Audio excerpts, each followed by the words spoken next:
एक मछुआरिन मोहल्ले में जा जाकर मछली बेचती थी। एक दिन उस राज्य के राजभवन के पास से गुजरते हुए उसने हाँक मारी, मछली चाहिए मछली। उसकी पुकार सुनकर रानी ने दरवाज़ा खोलकर उसे बुलाया। मछुआरिन के निकट आने पर वह बोली, मैं मछली खरीदूंगी, देखूं कौन सी मछली है। मछुआरिन ने जैसे ही टोकरी उतारी, एक बड़ी सी मछली उछल पड़ी। रानी ने पूछा, मछली नर है या मादा।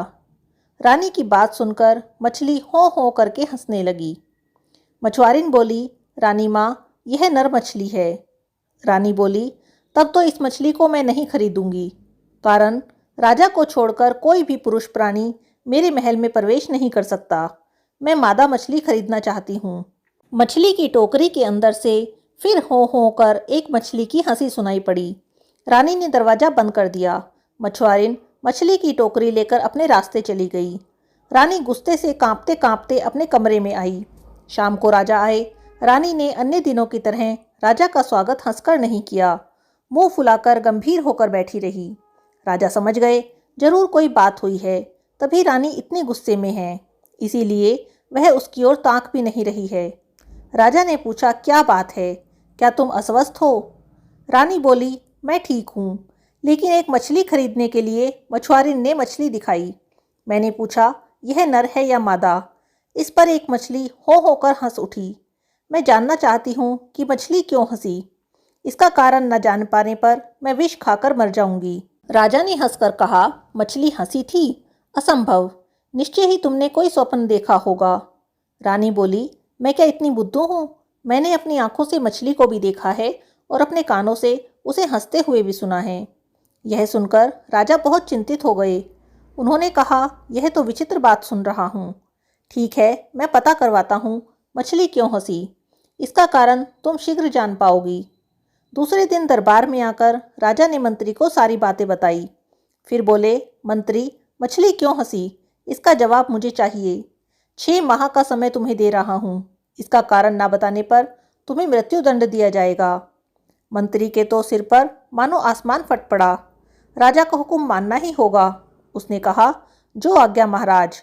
आज ही घर जाकर मैं पोथी पत्र लेकर बैठूंगा। 6 माह बाद मैं आपको बता दूंगा कि मछली क्यों हंसी थी। अब कहने को तो मंत्री ने कह दिया, किंतु आकाश पाताल एक करके भी उन्हें इस प्रश्न का कोई उत्तर नहीं मिला।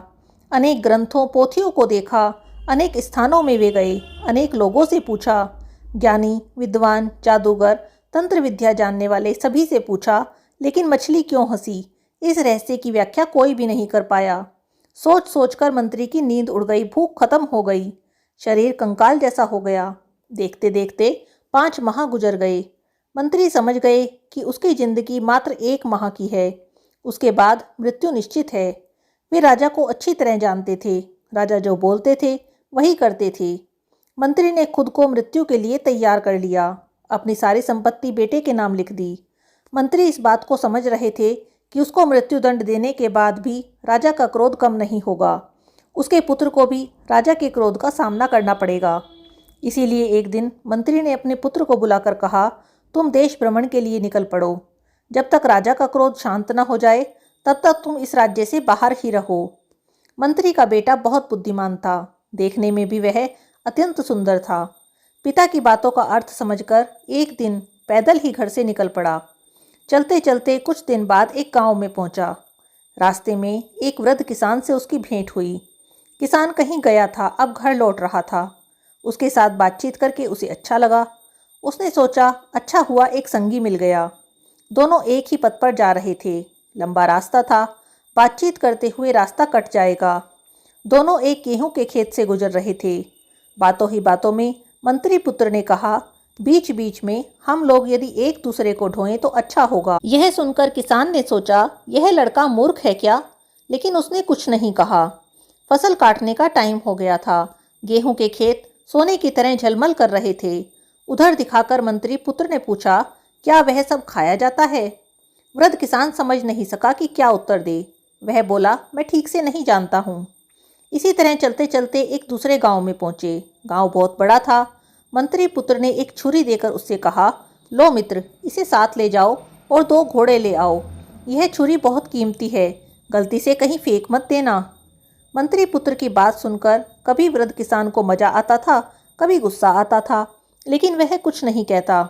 उसने छुरी को उसकी ओर ठेलकर बड़बड़ाते हुए कहा, अच्छे मित्र से पाला पड़ा है, या तो ये पागल है या अनजान होने का भान कर रहा है।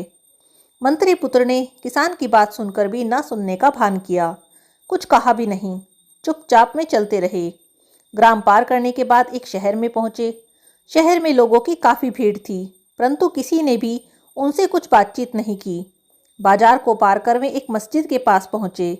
इतनी दूर तक चलते चलते दोनों बेहद थक गए थे, परंतु वहां भी किसी ने बाहर निकलकर थोड़ी देर सुस्ताने के लिए नहीं कहा। मंत्री पुत्र ने किसान से कहा, यह तो विशाल कब्रगाह है। शहर का एक पथ कब्रगाह की ओर गया था। वहां कुछ लोग एक कब्र के निकट खड़े होकर प्रार्थना कर रहे थे। मृत परिजन के नाम पर राहगीरों को रोटी बांटी जा रही थी। मंत्री पुत्र और किसान के निकट आने पर उन्हें भी दोनों हाथों में भरकर रोटियां और मिठाई दी गई। मंत्री पुत्र बोल उठा, चमत्कारी शहर। सुनकर किसान ने सोचा, ये तो बिल्कुल पागल है। शहर को कहता है कब्रगाह और कब्रगाह को कहता है चमत्कारी शहर। इसके बाद जल को कहेगा थल और थल को कहेगा जल। विचित्र आदमी है ये। लेकिन उसने अपना मनोभाव प्रकट नहीं किया। चलते चलते सामने एक नदी मिली। नदी पार होना था। किसान अपनी कमीज और जूते खोलकर नदी में उतरा। मंत्री पुत्र ने वैसा कुछ भी नहीं किया। वह जूते और कमीज पहनकर ही नदी को पार कर गया। किसान ने सोचा, ऐसा मूर्ख आदमी कभी नहीं देखा। कथनी और करनी दोनों दृष्टियों से मूर्ख लग रहा है, लेकिन बातचीत में काफ़ी विनम्र है। उसने सोचा, अगर इसे अपने घर ले जाऊं तो पत्नी और बेटी बहुत खुश होंगी। यह सोचकर किसान ने मंत्री पुत्र से कहा, निकट ही मेरा घर है, चलो रात मेरे यहाँ बिताकर जाना। मंत्री पुत्र ने कहा, आपकी आंतरिकता देखकर खूब खुशी हुई। आपके घर के दरवाजे और कुंडी मजबूत तो हैं। ऐसी बेतुकी बात सुनकर किसान फिर कुछ बड़बड़ाया और मन ही मन हंसते हुए कहा, यह मेरा घर है, तुम थोड़ी प्रतीक्षा करो, मैं भीतर खबर देकर आता हूँ। वृद्ध किसान ने अपने घर के लोगों से कहा, मुझे एक मज़ेदार पंथ संगी मिला है। वह लड़का बहुत दूर तक मेरे साथ आया है।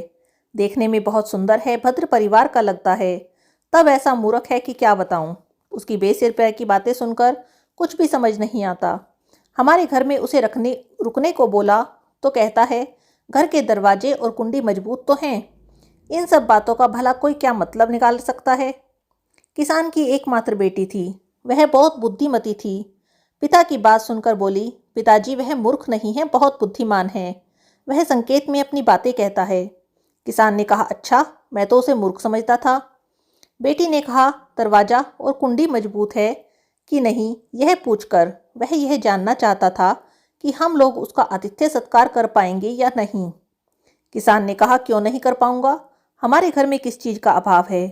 देख रहा हूँ कि उस लड़के की बातचीत में विचित्र रहस्य है। राह में चलते चलते उसने मुझसे कहा था, क्यों ना हम एक दूसरे को ढोएं, इससे थकावट कम होगी। तब किसान की कन्या ने कहा, दरअसल वह बताना चाह रहा था कि एक जन दूसरे को कहानी सुनाए तो समय अच्छे से कट जाएगा। किसान आश्चर्यचकित होते हुए बोला, अच्छा ऐसी बात थी।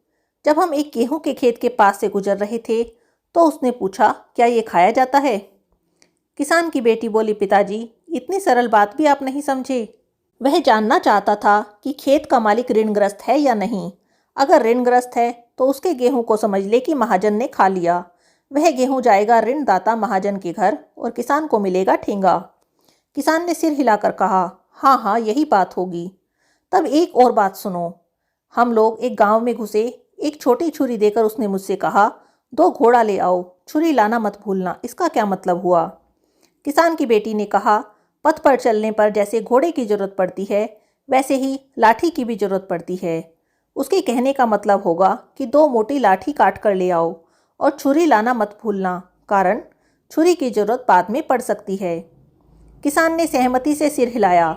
उधर मंत्री पुत्र बाप बेटी की बातचीत सुन रहा था।